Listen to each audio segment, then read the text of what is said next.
Hi viewers, আশা করি ভালো আছেন। তো ভিউয়ার্স, একটি ওয়েবসাইট তৈরি করার পর অ্যাডসেন্স অ্যাপ্রুভালের জন্য আমরা কত কিছুই না করি।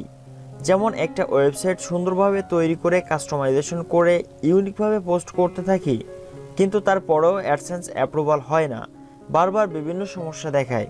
এখন আমি যদি আপনাকে বলি একটা 𝗏𝗏𝗏𝗏𝗏 সাইটে শুধুমাত্র একটা টাইটেল, একটা ইমেজ এবং একটা ভিডিও ব্যবহার করে অ্যাডসেন্স অ্যাপ্রুভাল পেয়েছে, কথাটা শুনে অবশ্যই আপনি অবাক হয়ে থাকবেন, কিন্তু এটাই হয়েছে, যা ভিডিওতে বিস্তারিতভাবে দেখানোর চেষ্টা করব। তাই ভিডিওটি শেষ পর্যন্ত দেখতে থাকুন। আর এখনও যদি এই ভিডিওটিতে একটু লাইক করে না থাকেন তাহলে অবশ্যই একটু লাইক করে দিবেন। আর এমনই blogging tips and trick, online income, SEO related video পেতে এখনই 𝗟𝗔𝗚𝗘𝗘𝗘 চ্যানেলটি সাবস্ক্রাইব করে পাশের বেল আইকনে ক্লিক করে অল সিলেক্ট করে দিন। তো চলুন ভিডিওটি শুরু করা যাক। তো ভিউয়ার্স, এটাই হলো সেই ওয়েবসাইট। এখানে কিন্তু আপনারা দেখতেই পাচ্ছেন বিভিন্ন ড্রামার লিঙ্কগুলো কিন্তু শেয়ার করা হয়ে থাকে। এখন উপরের দিকে আপনারা কিন্তু একটা অ্যাড দেখতে পাচ্ছেন। এখান থেকে আমি যদি ক্রস অপশনে ক্লিক করি তাহলে আপনারা এখানে দেখতে পাবেন যে গুগল দ্বারা বিজ্ঞাপন, অর্থাৎ এটা গুগলেরই বিজ্ঞাপন এখানে কিন্তু শো করছে। কিন্তু কথা হচ্ছে এইখানে যে পোস্ট যদি আমি ওপেন করি তাহলে আপনারা ডিটেলসে দেখতে পাবেন। আমি এখান থেকে একটা পোস্ট ওপেন করছি, দেখেন গুগলের একটা বিজ্ঞাপন চলে আসছে। আমি এটাকে বন্ধ করে দিচ্ছি। এখানে দেখেন সিম্পল একটা টাইটেল দেওয়া আছে এবং দুই সাইডে কিন্তু অ্যাডগুলো শো করতেছে, আপনারা দেখতে পাচ্ছেন। আমি এগুলোকে আপাতত ক্লোজ করে দিচ্ছি। গুগলের অ্যাড কিন্তু এই সবগুলো এখানে দেখতে পাচ্ছেন, সবই কিন্তু গুগলের অ্যাড। তো দেখেন ফার্স্টে একটা টাইটেল দেওয়া আছে, এটা একটা সিরিয়াল সম্ভবত হয়ে থাকবে। এবার যদি আমি একটু নিচের দিকে যাই তাহলে এখানে দেখতে পাচ্ছি একটা পোস্টার দেওয়া রয়েছে, অর্থাৎ ওই যে ড্রামাটা বা সিরিয়াল ওইটার একটা পোস্টার দেওয়া আছে। এখানে আরেকটা লেখা রয়েছে, তারপর একটা গুগলের বিজ্ঞাপন রয়েছে। তারপর নিচের দিকে গেলে এখানে কিছু টেক্সট দেখা যাচ্ছে এবং এই পোস্টে ফার্স্টের দিক থেকে কিছু টেক্সট কিন্তু রয়েছে এখানে দেখা যাচ্ছে। কিন্তু আমি যদি এর লাস্ট থেকে কিছু পোস্ট ওপেন করি, অর্থাৎ এটা হচ্ছে অ্যাডসেন্স অ্যাপ্রুভালের পরে এই ধরনের পোস্ট সে করতেছে, কিন্তু আমি যদি তার আরও আগের কিছু পোস্ট ওপেন করি তাহলে বিষয়টা আপনাদের কাছে আরও একটু ক্লিয়ার হয়ে যাবে। এখানে দেখেন তার একটা পোস্ট আমি ওপেন করে রেখেছি, এটা হচ্ছে তার টাইটেল, অর্থাৎ এটা একটা সিরিয়ালের টাইটেল এবং এখানে একটা অ্যাড দেখতে পাচ্ছেন আপনারা। একটু নিচের দিকে যদি যাই তাহলে এখানে দেখতে পাচ্ছেন একটা পোস্টার রয়েছে এবং তার একটু নিচের দিকে যাওয়ার পর এখানে দেখতে পাচ্ছি যে একটা ভিডিও রয়েছে। এই ভিডিওটা কিন্তু এখান থেকে ওপেন হচ্ছে এবং এর একটু নিচের দিকে গেলে এখানে আমরা দেখতে পাচ্ছি অ্যাডের একটা প্লেস রয়েছে, তার নিচেই কিন্তু এখানে দেখতে পাচ্ছি কিছু টাইটেল রয়েছে। এছাড়া কিন্তু এই পোস্টে আর কিছুই নাই। এভাবে কিন্তু সে ফার্স্টের দিক থেকে পোস্টগুলো করেছে।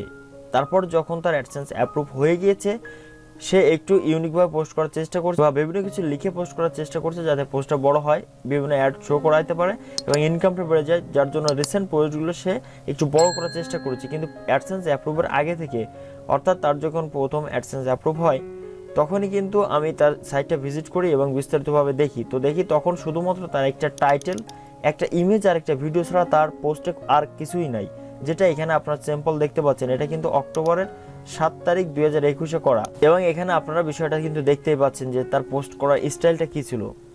এখন আপনাদের মনে অবশ্যই প্রশ্ন থাকবে যে আপনারা এত কিছু করার পরও কেন অ্যাডসেন্স অ্যাপ্রুভাল পাচ্ছে না এবং এই সাইটে কেন অ্যাডসেন্স অ্যাপ্রুভাল পারো। সাধারণত এই ধরনের সাইটে কিন্তু অ্যাডসেন্স অ্যাপ্রুভাল আমি আগে পরে দেখি নাই, যে ডাইরেক্ট এই ধরনের পোস্ট করার পর অ্যাডসেন্স অ্যাপ্রুভাল, তারপর এই পোস্টের মধ্যে কোনো কিছু লেখা নেই, শুধুমাত্র একটা ইমেজ, একটা টাইটেল আর একটা ভিডিও, তাতে কিভাবে অ্যাপ্রুভ হলো। তো আমি আগেও অনেকবার বলেছি যে সাধারণত অ্যাডসেন্স বা গুগল কাদের প্রাধান্য দিয়ে থাকে, যারা জেনুইন কাজ করতে চায় তাদেরকে বেশি প্রাধান্য দিয়ে থাকে।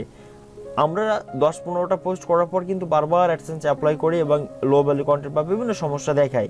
কিন্তু আপনি যদি এই সাইটের পোস্টগুলো দেখেন, আমি এখান থেকে তার ক্যাটাগরিগুলো আপনাকে দেখাই। এখানে দেখেন একটা ক্যাটাগরিতে রয়েছে 11টা পোস্ট, 4টা পোস্ট, 85 পোস্ট, 71 পোস্ট, তারপর হচ্ছে এখানে 64 পোস্ট, তারপর 11 post, 1 post, 6 post, 1 post, 147 post, 82 post, 62 post. এখানে টোটাল হিসাব করলে আপনার দেখা যাবে 400-500 পোস্ট কিন্তু সে অলরেডি করে ফেলেছে এবং তার যখন অ্যাডসেন্স অ্যাপ্রুভাল হয় তখন কিন্তু তার ওয়েবসাইটে 500+ পোস্ট রয়েছে। এখন অনেকে বলতে পারেন যে ভাই ক্যাটাগরি তো অনেকগুলো পোস্ট একসাথে অ্যাড করা যেতে পারে, অর্থাৎ বিভিন্ন ক্যাটাগরি করে একই পোস্ট বারবার অ্যাড করা যেতে পারে। কিন্তু ভাই এখানে বিষয়টা হচ্ছে সে কিন্তু লোককে দেখানোর জন্য এই ক্যাটাগরিগুলো করে নাই।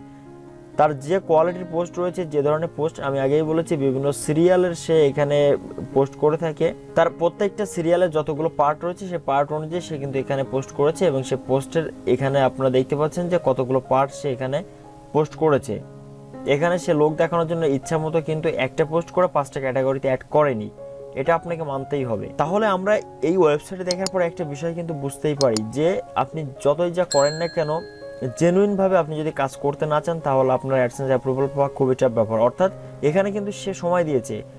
অনেকে বলতে পারেন যে ভাই শুধু শুধু কেন সময় দেবো, সে ফার্স্টে কী করেছে, এই সাইটে কিন্তু সে এয়ার্স বা বিভিন্ন থার্ড পার্টি অ্যাডগুলো ব্যবহার করেছে, সেখান থেকে কিছু ইনকাম করেছে। তারপর কোনো একটা কারণে অ্যাডসেন্সে অ্যাপ্লাই করেছে, অ্যাপ্রুভ হয়ে গিয়েছে। যখন অ্যাপ্রুভ হয়ে গিয়েছে তখন ওই সকল থার্ড পার্টি অ্যাডগুলো বাদ দিয়ে দিয়েছে এবং অ্যাডসেন্স থেকে যথেষ্ট ইনকাম করতেছে। তাই যারা রয়েছেন অন্তত ধৈর্য ধরে আপনারা পোস্ট সংখ্যা বাড়ান। যত বেশি পোস্ট হবে, অর্থাৎ আপনার ওয়েবসাইটে যত পুরাতন হবে, আপনার ভ্যালু তত কিন্তু গুগলের কাছে বেড়ে যাবে। আজকে ওয়েবসাইট ওপেন করে 5-10 দিন পোস্ট করার পর অ্যাপ্লাই করলে বিভিন্ন সমস্যা দেখা দিবে, এটাই হচ্ছে বাস্তব। আর বর্তমানে অ্যাডসেন্স পাওয়া সোনার হরিণ পাওয়ার মতো। তাই আপনাদের মন থেকে আগে কাজ করতে হবে, ওয়েবসাইটটা তৈরি করতে হবে, পোস্ট করতে হবে, একটানা পোস্ট করতে হবে। এই ওয়েবসাইটেও কিন্তু বিভিন্ন পোস্ট করার সাথে সাথে ইন্ডেক্স হয় না, ইন্ডেক্স হতে সময় লাগে। বর্তমানে অনেক আপডেট আসছে যার জন্য সমস্যা হচ্ছে। আপনাদের কাজ হচ্ছে প্রপারভাবে সেটিংগুলো কমপ্লিট করার পর পোস্ট করে যাওয়া। ইন্ডেক্স হচ্ছে কিনা এটা হচ্ছে সম্পূর্ণ গুগলের ব্যাপারে। ইন্ডেক্স করার জন্য যা যা করা আপনারা শুধু ওই কাজগুলো করবেন। এখন ইন্ডেক্স কেন হচ্ছে না এইটা নিয়ে যদি আপনি সময় নষ্ট করেন, আপনার পোস্ট করতে অনেকটা দেরি হয়ে যাবে বা পোস্ট করতে পারবেন না বা ডিমোটিভেট হয়ে যাবেন। কোনো কিছু দরকার নাই, আপনার প্রথম টার্গেট থাকবে শুধুমাত্র পোস্ট করা। বাকি যে সেটিং রয়েছে বা যেগুলো করার ওই সব কিছু করার পর আপনি পোস্ট করতে থাকবেন। ইন্ডেক্স হচ্ছে কিনা এটা আপনার দেখার দরকার না, ওটা গুগল নিজে থেকে করবে। আগে কি হয়তো, আগে কিন্তু অটোমেটিক্যালি গুগলে ইন্ডেক্স হয়ে যাইতো। ওই সময় আমরা 2016 সালের দিকে যখন শুরু করেছি তখন কিন্তু ইন্ডেক্সের জন্য এত মাথা ব্যথা ছিল না। এমনও দেখছি আমার কিছু ওয়েবসাইট রয়েছে যেগুলোতে আমি কোনো কিছু কাস্টম robot.txt ফাইল বা গুগল সার্চ কনসোল কিছুই করি নাই, জাস্ট পোস্ট করে গেছি, গুগল ইন্ডেক্স হয়ে গিয়েছে। তার জন্য বলতেছি আপনারা যারা মূলত ওয়েবসাইট নিয়ে কাজ করতে চাইছেন তারা ধৈর্য হারা হবেন না, অন্তত সময় দিবেন। একটা সময় দেওয়ার পর আপনি দেখবেন যে এখান থেকে ভালো কোনো বেনিফিট পাচ্ছেন। এটাই আমি বারবার অনেক আগেও বলেছি, অনেক ভিডিওতে বলেছি যে জেনুইন কন্টেন্ট বা অরিজিনালভাবে যারা কাজ করতে চায় গুগল তাদেরকে বেশি প্রাধান্য দিয়ে থাকে। যেটা প্রমাণ হচ্ছে এইটা। এই ওয়েবসাইটে অ্যাডসেন্স অ্যাপ্রুভাল পাওয়ার মতো আমি আর কোনো কিছুই খুঁজে পেলাম না যে যেটা দেখে অ্যাডসেন্স অ্যাপ্রুভাল দিবে। শুধুমাত্র এই ওয়েবসাইটে বয়স এবং এখানে পোস্ট সংখ্যা দেখে আমার কাছে যতদূর মনে হয়েছে অ্যাপ্রুভাল দিয়েছে। তো যাই হোক, বিষয়টা বুঝতে পেরেছেন, আশা করি আপনাদের কনফিউশনগুলো দূর হয়েছে। তারপরও যদি আরও কিছু জানা থেকে অবশ্যই ভিডিওটি কমেন্টে জানাবেন। এছাড়া সরাসরি আমাদের ফেসবুক পেজে নক করতে পারেন। এতক্ষণ সাথে থাকার জন্য অনেক অনেক ধন্যবাদ।